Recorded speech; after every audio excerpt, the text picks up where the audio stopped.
Assalamualaikum warahmatullahi wabarakatuh. Innal hamdalillah nahmaduhu wa nasta'inuhu wa nastaghfiruh wa na'udzu billahi min shururi anfusina wa min sayyiati a'malina. May yahdihillahu fala mudilla lahu wa may yudlil fala hadiya lahu. أشهد أن لا إله إلا الله وحده لا شريك له وأشهد أن محمدا عبده ورسوله يا أيها الذين آمنوا اتقوا الله حق تقاته ولا تموتن إلا وأنتم مسلمون يا أيها الناس اتقوا ربكم الذي خلقكم من نفس واحدة وخلق منها زوجها وبث منهما رجالا كثيرا ونساء واتقوا الله الذي تساءلون به والأرحام إن الله كان عليكم رقيبا يا أيها الذين آمنوا اتقوا الله وقولوا قولا سديدا يصلح لكم أعمالكم ويغفر لكم ذنوبكم ومن يطع الله ورسوله فقد فاز فوزا عظيما أما بعد فإن أصدق الحديث كتاب الله وخير الهدي هدي محمد صلى الله عليه وعلى آله وسلم وشر الأمور محدثاتها فإن كل محدثة بدعة وكل بدعة ضلالة وكل ضلالة في النار. معاشر المسلمين rahimani rahimakumullah. Alhamdulillah, di malam hari ini Allah Jalla Jalaluhu memberikan kepada kita nikmat terbesar, yakni nikmat keimanan, nikmat keislaman, sehingga kita pun dengan sadar datang ke rumah Allah Subhanahu wa taala sebagai bukti iman kita kepadanya, di mana Allah Subhanahu wa taala mengatakan wa ma ya'muru masajidallahi man amana billahi wal yaumil akhir. Hanyalah mereka yang beriman kepada Allah dan hari akhir yang memakmurkan rumah-rumah Allah Subhanahu wa ta'ala. Maka di antara bentuk memakmurkan rumah Allah, yakni kita mengadakan majelis ilmu. Dan kita pun senantiasa berdoa kepada Allah, Pak, agar Allah terus memberikan kepada kita semangat untuk belajar agama. Karena kalau sudah ini yang hilang, Pak, itu lebih berbahaya daripada sekadar hilang mood makan dan minum, Pak. Orang kalau tidak mood makan, paling-paling sakit. Ya enggak, Pak? Ujung-ujungnya apa kira-kira? Paling parahnya apa? Meninggal. Ya? Itu titiknya, Pak. Tapi belum tentu orang diancam neraka kalau tidak makan minum, Pak. Belum tentu. Tapi kalau orang sudah tidak mood untuk menuntut ilmu agama, oh ini berbahaya ini, Pak. Ya? Berbahaya. Karena jangan pakai jauh-jauh, Pak. Nabi sallallahu alaihi wasallam saja yang sudah beberapa kali dibelah dadanya, dicuci hatinya, Pak, sampai bersih, itu masih menempuh jalur proses belajar mengajar, Pak. Betul tidak, Pak? Apakah Nabi langsung saja langsung paham agama? Tidak. Ya. Wallahu yakhruju min butuni ummahatikum la ta'lamuna syai'a. Kalian keluar dari perut ibu-ibu kalian dalam kalian tidak tahu apa-apa. Maka salah satu di antara kewajiban seorang muslim, ini kewajiban, Pak, menuntut ilmu agama. Sama dengan wajibnya sholat, sama dengan wajibnya puasa, Pak. Banyak orang ya marah kalau meninggalkan sholat. Banyak orang sedih kalau meninggalkan puasa. Tapi tidak paham bahwa kewajiban itu bukan cuma sholat dan puasa saja. Menuntut ilmu agama, belajar agama merupakan kewajiban. Siapa yang bilang?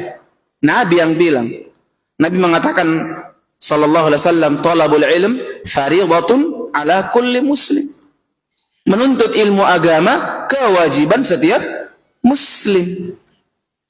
Minimal ilmu yang wajib-wajib, Pak, seperti ilmu yang kita mesti ketahui tentang salat, tentang hijab kalau dia wanita, tentang berbakti kepada orang tua, dan ilmu-ilmu yang dia sering praktekkan dalam kehidupannya. Ini minimalnya. Oleh karena itu, sesuatu hal yang sangat menggembirakan untuk kita semua. Di malam hari ini kita kembali bisa melanjutkan kajian kita masih di bab apa? Sabar. Ini sabar sunnah atau mustahab hukumnya, Pak? Apa hukumnya bersabar? Hah? Wajib. Orang kalau nggak sabar pasti dia melakukan keharaman, Pak.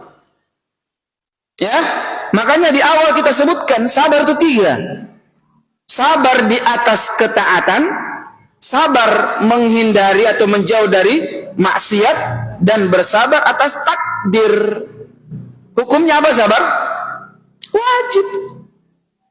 Dan ada batasnya tuh sabar, Pak. Betul itu perkataannya. Sabar itu ada batasnya. Apa batasnya, Pak? Kematian. Selama kita masih hidup, maka kesabaran wajib kita miliki. Karena orang kalau sudah keluar dari bingkai kesabaran, maka dia pasti akan berbuat kerusakan, Pak. Apa yang membuat kita bisa datang ke masjid pas salat berjamaah? Kalau bukan kesabaran. Ya kan? 5 waktu ya? 5 waktu ini berat, Pak. Datang sholat, jaga sholat sunnah, tidak mau minum khamar, tidak mau berbuat dosa, itu semua kesabaran. Makanya ini hal yang wajib untuk kita adakan dalam diri kita. Begitupun dalam mempertahankan kebenaran. Bersabar di atas kebenaran. Seperti apa yang kita telah sampaikan di 2 pertemuan yang lalu, Pak. Ini panjang hadisnya. Sampai-sampai ini pertemuan ketiga nih. Ya, di mana ada seorang laki-laki yang dulunya diamanahkan di Karanuang untuk belajar sihir. Tapi karena ini laki-laki cerdas, pintar. Akhirnya, Pak, karena kecerdasannya Allah Subhanahu wa taala menginginkan kebaikan padanya. Apa itu? Dia pergi belajar agama. Jadi dia belajar agama, belajar juga sihir. Yang pada ujungnya Allah berikan taufik untuk apa? Beliau pun mengetahui mana halal, mana haram. Lihat, Pak, setelah dia belajar. Makanya ini pelajaran, Pak. Lihat ini anak muda, setelah dia belajar, baru dia paham bahwa ternyata sihir ini, ilmu yang saya pelajari dari tukang sihir ini, batil.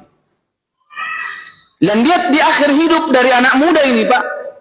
Bukan cuma anak muda ini, orang yang ikut juga dengan beliau harus menanggung akibat konsekuensi berada di atas kebenaran. Apa konsekuensinya, Pak? Ini di sini, apa sini? Dibunuh. Dibunuh. Konsekuensi beragama. Makanya para ulama mengatakan, orang kalau beragama, Pak, orang kalau mau kita tahu kita beriman apa tidak, periksa kita pernah diuji atau tidak. Pernah dapat ujian atau tidak. Kalau belum pernah, was-was, hati-hati, Pak. Ya, sama dengan orang mau tahu saya ini mahasiswa atau bukan. Lihat saja, pernah nggak dia ujian. Kalau tidak pernah dia absen, ya, kalau tidak pernah sebut-sebut namanya dipanggil ujian, jangan-jangan saya bukan mahasiswa ini. Ya kan? Karena kalau dia mahasiswa, dia terdaftar, pasti akan dipanggil untuk ikut ujian. Begitupun dalam beragama, Pak. Kalau kita mau tahu kita beriman apa tidak, maka perhatikan, saya pernah diuji atau tidak. Makanya salah kalau kita ngomong, saya Ustadz dulu, saya masih ingat itu waktu masih diuji. Sekarang udah diuji, Pak. Jangan bilang begitu, Pak. Dulu saya ingat itu waktu aku masih diuji. Bahaya ini, Pak, perkataan. Jadi ujian itu akan tetap datang sampai kita meninggal dunia, Pak. Lihat Nabi SAW, ujian sampai beliau meninggal. Apa ujian terakhir beliau? Beliau sakit. 5 hari menjelang wafatnya Rasulullah, beliau sakit, dan ini ujian bagi beliau. Bukan cuma sakit, Pak, 2 kali lipat penyakitnya. Nah, oleh karena itu di akhir cerita ini cerita ini kalau bukan Nabi yang menyampaikan ini, Pak, tidak percaya ke ini berita. Betul tidak, Pak? Ya. Semua pengikutnya digergaji kepalanya, Pak. Dibelah dari kepala sampai turun ke bawah, Pak. Ditawarkan untuk keluar, bergeser, mundur, tapi tidak mau. Kenapa, Pak? Karena sudah mendapatkan kenikmatan. Ingat ya, jamaah, hidayah itu nikmat. Hidayah itu nikmat, Pak. Dirasakan. Orang kalau sudah merasakan nikmat keimanan, jamaah, maka tidak akan ada lagi bumbu-bumbu yang dia butuhkan dari dunia ini. Dia merasa cukup dengan agama Allah Subhanahu wa ta'ala. Kekurangan dari sisi dunia ini tidak mempengaruhi hidupnya. Tidak ada. Kenapa? Karena dia sudah mendapatkan taladzuz, berlezat, kelezatan. Dan kelezatan, kata Imam Ibnu Qayyim al-Jauziyah, taladzuz bil ibadah. Kelezatan itu didapatkan ketika orang bisa beribadah. Jamaah yang dimuliakan oleh Allah Subhanahu wa ta'ala. Akhirnya pemuda ini dipaksa juga untuk keluar dari agamanya. Tidak mau juga. Ya. Tapi raja sudah bosan kayaknya gergaji-gergaji orang. Ya. Akhirnya dia diikat, dibawa naik ke atas gunung. Ya, kalau tidak mau lemparkan dia. Tapi pemuda ini pun berdoa kepada Allah Subhanahu wa ta'ala. Beliau mengangkat tangannya ke langit dan mengatakan, Allahumma kfinihim bima syi'ta. Ya Allah, selamatkan aku dengan caramu ya Allah. Oh, bergetar itu gunung, Pak. Jatuh semua tentaranya. Kembali ke raja. Ya, apa yang dilakukan raja? Diikat lagi. Diikat yang kedua ini, Pak, dibawa ke tengah lautan. Kemudian dia pun kembali berdoa kepada Allah Subhanahu wa ta'ala dengan mengatakan, Allahumma kfinihim bima syi'ta. Ya Allah, tolonglah aku dengan caramu. Akhirnya Allah Subhanahu wa ta'ala pun menenggelamkan seluruh tentaranya. Dan Allah menyelamatkan pemuda tersebut. Sampai di situ? Tidak. Ternyata. Ya. Anak muda ini pun diberikan taufik oleh Allah Subhanahu wa ta'ala. Diberitahukan, kalau kau mau membunuhku, innaka lasta biqatili hatta taf'al ma amruka bih. Engkau tidak akan mampu membunuhku sampai engkau ikuti apa yang aku perintahkan kepadamu. Qala ma huwa? Raja pun mengatakan, bagaimana caranya? Tajma'un nasa fi sa'idin wahidin. Pertama, kau kumpulkan seluruh manusia pada satu tempat. Ya, wa taslubuni ala jiz'in. Kemudian engkau pun ikat diriku di atas di sebatang pohon. Summa khudh sahma min kinanati. Kemudian engkau pun mengambil anak panah dari tempat panahku. Summa dha'is sahma fi kabidil qausi. Kemudian engkau pun membidik, ya, memanah, yakni menempatkan panah, anak panah itu di panahnya, di apa namanya kalau busurnya. Summa qul, kemudian engkau mengatakan bismillahi rabbil gulam, dengan nama Rabb pemuda ini. Subhanallah. Summarni, kemudian engkau pun silahkan memanahku. Fa innaka idza fa'alta dzalik qataltani. Maka ketika engkau melakukan itu, maka insyaallah aku akan terbunuh dengan itu. Fajama'an nasa fi sa'idin wahidin. Akhirnya dikumpulkan seluruh manusia, Pak. Tidak satu pun manusia ketika itu kecuali dikumpulkan. Ada event besar ini. Ya, event besar. Wa salabahu ala jiz'in, summa akhadha sahma min kinanati, summa da'a sahmi fi kabadil qaus. Kemudian dilakukan apa yang diperintahkan, diambil anak panahnya, kemudian dibidikkan ke anak tersebut. Yang terakhir si raja itu pun memanahnya, membidiknya, kemudian mengatakan bismillahirabbil gulam, dengan nama anak pemuda ini, Rabb pemuda anak ini. Dilepas itu, Pak. Summa, kemudian apa yang terjadi jamaah? Fawaqa'as sahmu fi sudghih, maka anak panah itu pun mengenai sudghih, yakni pelepisnya, Pak. Di pelipis anak tersebut. Kemudian dilepaskan beliau, ya. Fawadha'a yadahu fi sudghih. Kemudian pemuda tersebut memegang pelepisnya. famata, kemudian barulah beliau meninggal dunia. Ka'bah lagi, Pak. Ini kebal nggak ini, Pak? Lagi-lagi nih, Pak. Enggak kebal ini, Pak. Kena, beli berdarah. Wali enggak ini, Pak? Wali beliau. Kalau cerita-cerita wali yang ada sekarang, oh hebat-hebat. Apa itu? Kebal. Minimal itu ilmu kebal. Kekebalan dalam agama jamaah tidak akan mungkin terjadi kecuali setelah dia bekerja sama dengan jin. Nggak mungkin itu jamaah. Ada pernah waktu saya masih kerja bangunan. Saya waktu itu ada tukang saya tuh nggak sholat, ya. Terus dia cerita tentang karomah. Tidak sholat, tapi hebat karomahnya.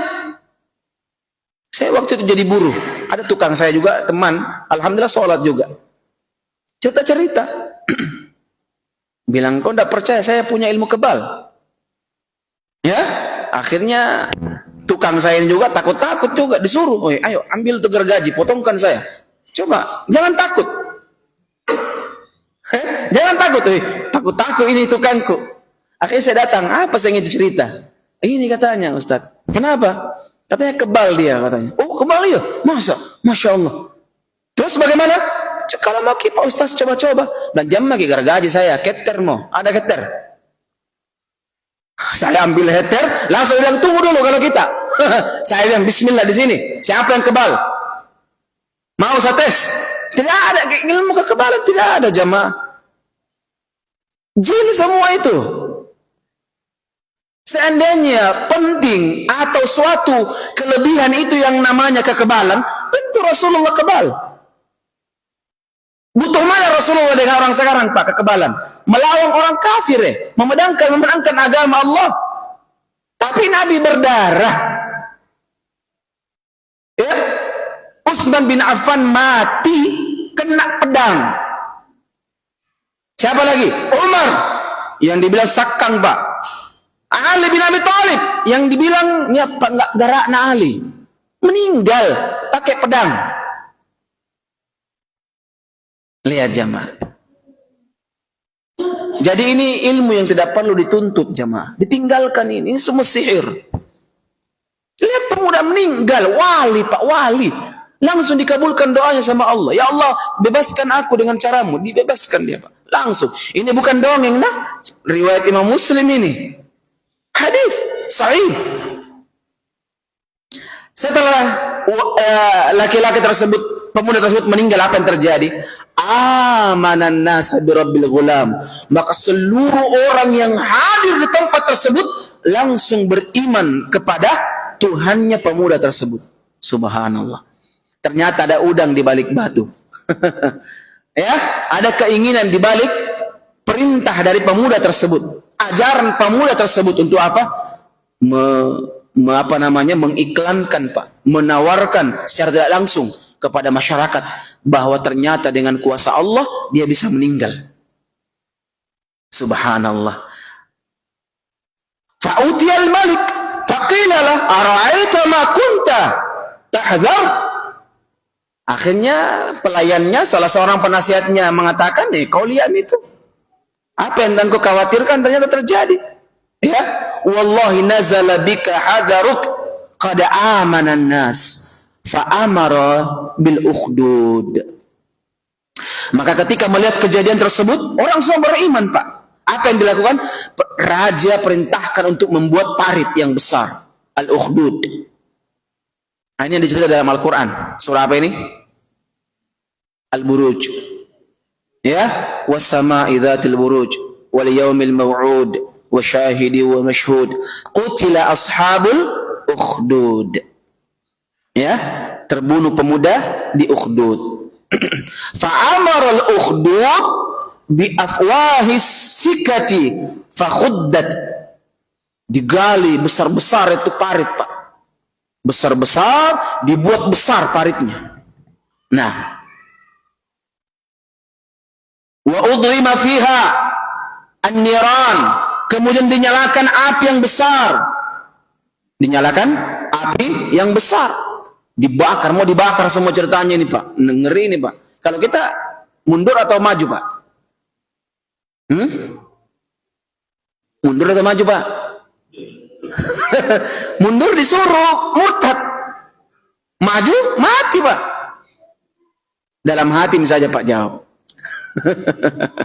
Nah, wa qala man lam yarji' an dini, siapa di antara mereka yang tidak kembali kepada agama kami, fa'aqhimuhu fiha, maka lemparkan dia ke dalam api tersebut.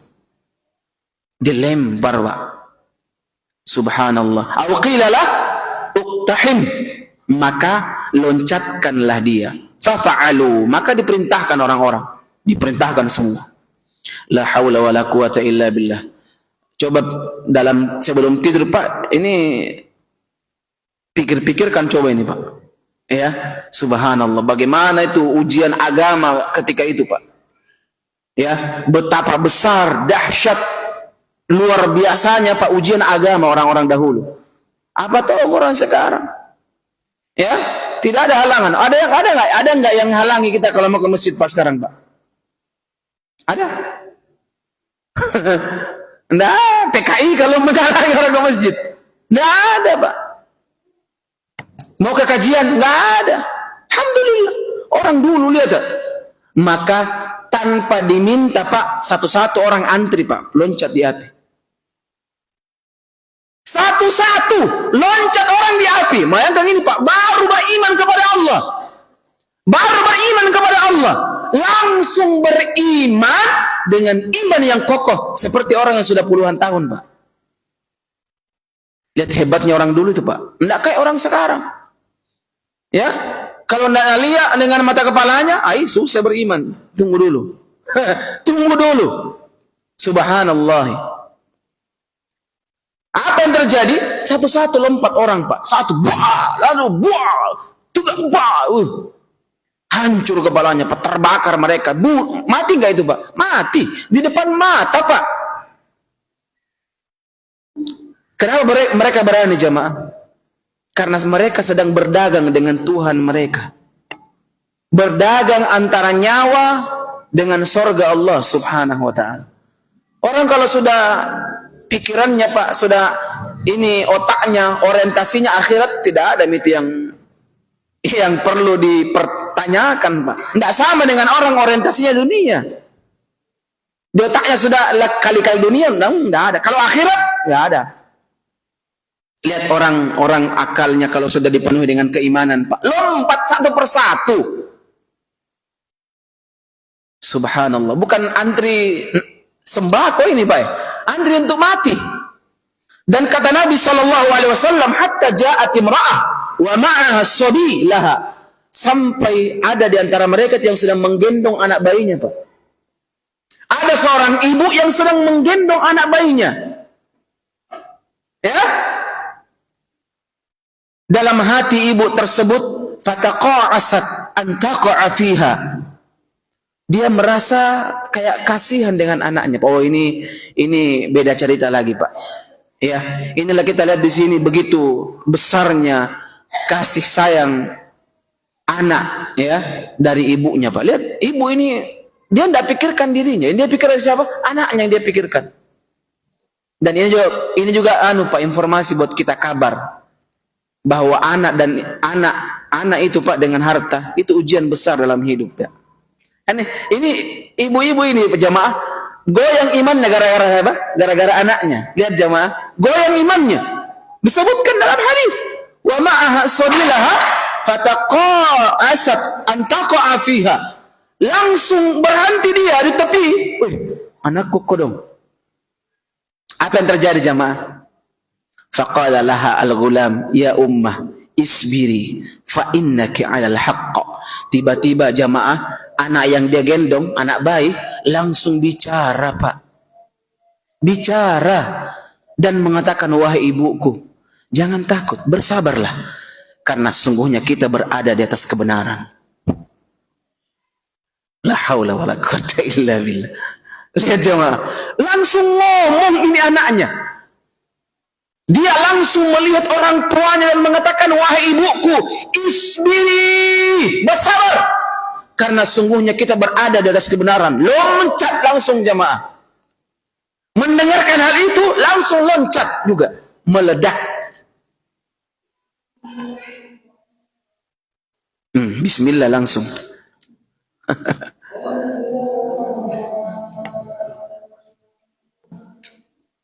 Lihat jamaah, ya. Rawahu Muslim, diriwayatkan oleh Imam Muslim dalam hadis 3005. Ini bukan cerita bohong cuma anak bayi bisa cerita. Luar biasa, Pak. Dan ini terjadi di puncak-puncak keimanan, Pak. Orang itu diberikan pertolongan jamaah, itu di ujung, di puncak. Di puncak perjuangan, Pak. Puncak perjuangan. Orang kalau masih setengah-setengah perjuangan, jangan harap. Ya? Jangan berharap, karena akan ada jalan keluar itu di ujung perjuangan jemaah. Makanya habis-habisan dulu orang. Ya? Dan Allah tahu keadaan habis-habisannya orang. Allah tahu kapan. Oh ini jemaah, ini hambaku ini sudah di ujung puncak ini. Baru Allah tolong jemaah. Ya? Mata nasrullah, Allah inna nasrullahi qarib. Kata para sahabat ketika mendapatkan ujian dari Allah, jemaah ujiannya sahabat itu luar biasa. Itu kalau cerita jemaah, langsung jadi taikuk itu ujian yang kita hadapi jemaah. Langsung kayak taikuk itu, kecil. Itu pun para sahabat mengatakan, ya Rasul, mata nasrullah. Kapan datang pertolongan Allah? Ya, kapan datang pertolongan Allah?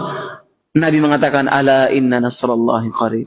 Ketahuilah pertolonganku itu dekat jamaah. Tapi butuhkan mujahad yang besar. Lihat ini jamaah, lihat ini cerita. Allah tidak langsung tolong di awal, tidak. Di ujung baru ditolong. Hampir goyang Kemudian tiba-tiba aneh yang dia pegang, yang dia gendong ngomong, wahai ibuku, isbiri, bersabarlah kalian. Bersabarlah engkau wahai ibuku.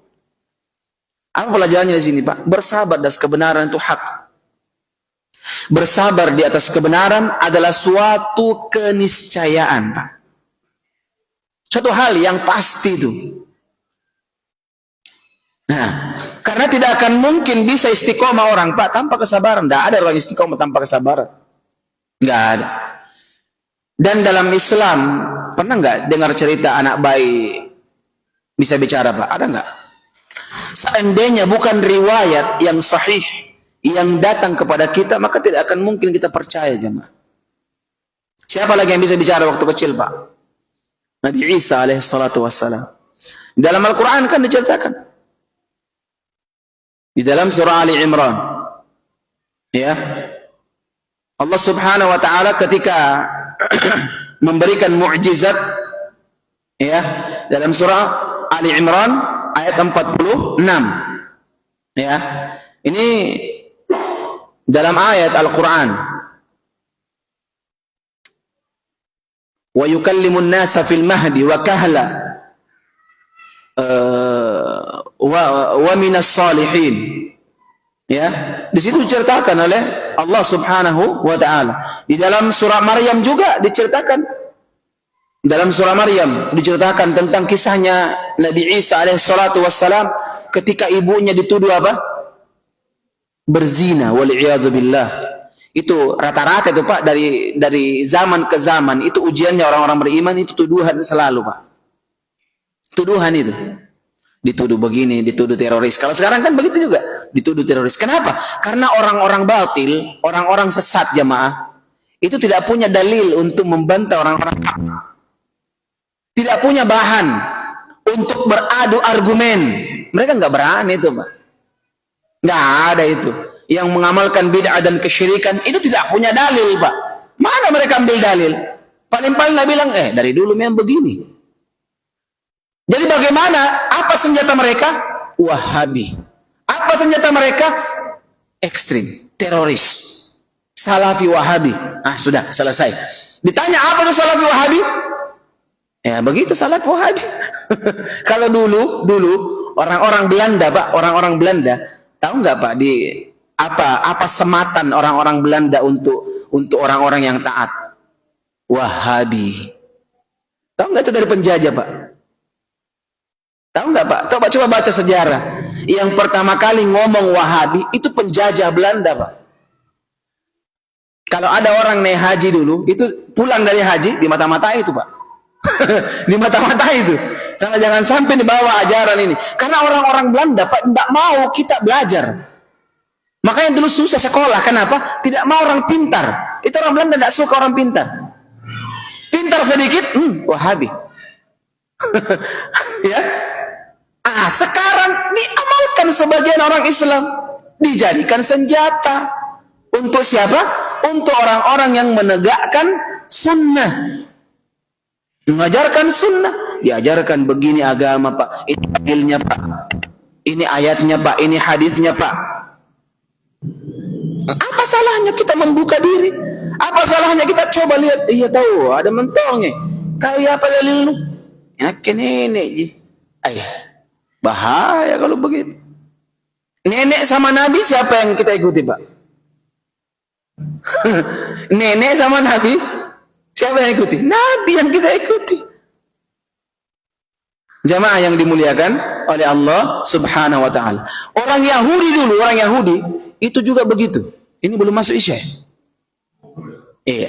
Di dalam Al-Qur'an disebutkan orang Yahudi menuduh Maryam berzina. Kenapa? Hamil, Pak. Makanya salah satu di antara kenapa Nabi Isa disembah itu karena itu tadi. Di antara mukjizat yang Allah berikan kepadanya, mamanya tidak pernah disentuh Pak, tapi hamil. Ini cuma satu orang ya bisa begini ya. Kalau ada orang sekarang mengaku begini Pak, pasti nih pazina itu. Mau mengaku juga, nak kene. Kenapa kok tianang? Tidak tahu kisah ini. Berasnya langsung tianang. Tidak ada itu. Pasti dia berzina. Tidak ada itu Pak. Tidak akan terulang lagi dalam sejarah.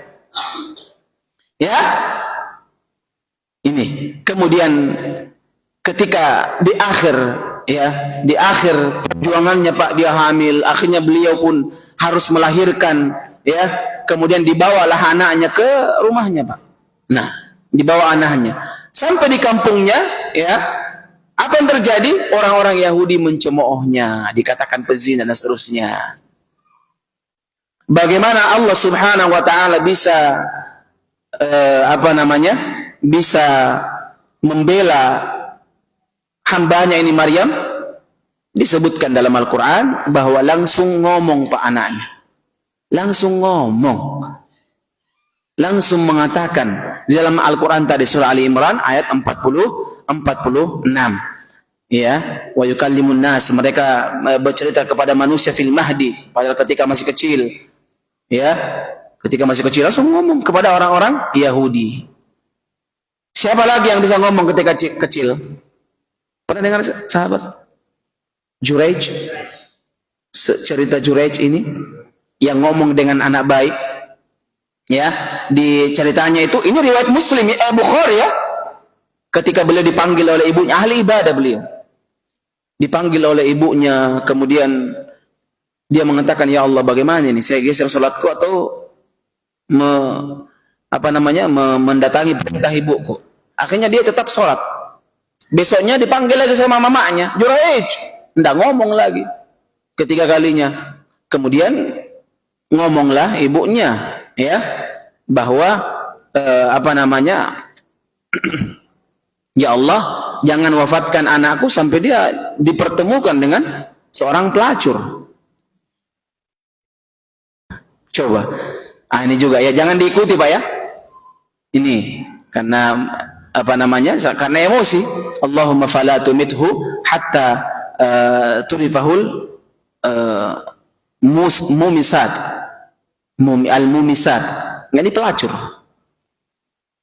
Apa yang terjadi jamaah? Akhirnya suatu ketika dituduh Juraij, dituduh oleh seorang pelacur yang punya anak. Dibawa anaknya ini di kampungnya, dituduh dia. Apa tuduhannya? Oh, ini saya punya anak ini Juraij yang zinahi saya. Tanpa basa-basi, kamu anak begini ceritanya orang, Pak. Terprovokasi, akhirnya ditangkap Juraij, dihancurkan tempat ibadahnya beliau. Rumahnya dihancurkan oleh masyarakat, digerek, ditarik ini Juraij. Kasihan ini Juraij. Juraij mengatakan, apa yang terjadi ini? Temu kanak-kanak kau. Burane kodi. Cerita dulu, Pak. Nah, ini pentingnya juga klarifikasi, Pak. Jangki suka emosi dulu baru tanya. Harus klarifikasi, Pak, karena ini menyangkut harga diri orang, Pak. Begini harusnya. Akhirnya disuruh bicara. Apa kamu bilang? Kalau tidak, kita sudah mau bakar ini. Mau dibakar Juraij. Apa kata Juraij? Mana anaknya? Dan itu anaknya, anak bayi. Kasih dekat-dekat ke sini. Kemudian Juraij pun sholat. Sholat beliau 2 rakaat. Berdoa kepada Allah jamaah. Lihat orang saleh. Ya, berdoa kepada Allah. Selesai sholat dia pun mendatangi anak tersebut, memegang kepalanya dan mengatakan, Man abuk? Siapa bapakmu? Weh, ditanya ini anak bayi. Anak bayinya ditanya, siapa bapakmu?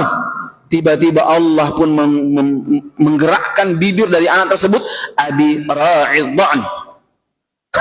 Langsung dia sebut, bapakku seorang pengembala, fulan namanya. Disebut namanya, Pak. Subhanallah. Lihat jamaah, langsung. Kalau kita sekarang ini viral, langsung ini jamaah, ya, viral. Subhanallah. Tapi bagus kalau kebenaran yang viral, ini tidak yang jelek-jelek semua yang viral. Ya, jelek-jelek semua yang viral. Tentang perselingkuhan lah yang viral, pertengkaran, perceraian lah. Na'udzubillah. Ya, ini sekarang yang perlu diviralkan itu Pak, kalau sesuatu yang hak, suatu hal yang bisa menambah keimanan kita, itu yang diviralkan. Jangan sedikit-sedikit viral, foto orang-orang kecelakaan, foto sebar, terbuka auratnya orang di situ. Na'udzubillah min dzalik. Jemaah yang dimuliakan oleh Allah Subhanahu wa taala. Semoga ini bisa bermanfaat untuk kita jemaah. Ya, kita ambil pelajaran, dan ini bukan sedikit pelajaran, ini besar ini pelajaran. Dari sahabat, dari seorang pemuda yang mulia, mengajarkan kepada kita bagaimana perjuangan dalam membela agama Allah Subhanahu wa taala. Dan terkadang jamaah, para ulama mengatakan, terkadang keistiqomahan itu butuh pengorbanan, Pak. Butuh pengorbanan. Makanya apa yang kita miliki, Pak, kita korbankan untuk menyebarkan agama ini, Pak. Kita mampu ceramah, sampaikan kepada orang kebenaran. Kita punya harta, infakkan harta kita untuk kebenaran. Kita punya, bisa melobi, bisa ini, bisa itu, kita manfaatkan seluruh potensi. Karena kita tidak tahu, Pak, mana amalan yang Allah ridho dengan kita. Makanya ambil semua kesempatan amalan. Karena kita tidak tahu, sholat yang kita tunaikan ini, Pak, syukur kalau Allah ridho dengan itu. Zakat yang kita lakukan, jadi semua Allah berikan kesempatan, Pak, ambil eksekusi. Sekecil apapun, siapa tahu dengan amalan kecil itu Allah ridho dengan kita. Ya, maka ini hal yang perlu kita ingatkan jamaah. Ini banyak sekali pelajarannya, ya, dari hadis yang mulia ini. Insya Allah masih banyak hadis tentang kesabaran. Jangan kita takut, Pak, masih banyak aja. Ini masih banyak ya. Nih, subhanallah. Ya. Yakni hadis berikutnya, masih ada waktu? Sedikit. Ya. 1 menit lagi. Wow, banyak kali. 60 detik. Disebutkan dari Anas bin Malik, hadis berikutnya. Qala, marra an-nabiy sallallahu alaihi wasallam bi amratin tabki 'inda qabri. Faqala, ittaqillaha wasbiri. Faqalat, ilaika anni. Fa innaka lam tusab bi musibati wa lam ta'rifu. Faqila laha innahu an-nabiy sallallahu alaihi wasallam. Fa'atat bab an-nabiy sallallahu alaihi wasallam falam tajid 'indahu bawabin. Faqalat lam a'rifka. Qala innama as-sabru 'inda as-sadamatil ula. Muttafaqun alaih, Al-Bukhari dan Muslim. Paham? Nanti kita lanjutkan. Masya Allah. Kita cukupkan jamaah, semoga bermanfaat. Subhanakallahumma wa bihamdik, asyhadu an la ilaha illa anta astaghfiruka wa atubu ilaik. Assalamualaikum warahmatullahi wabarakatuh.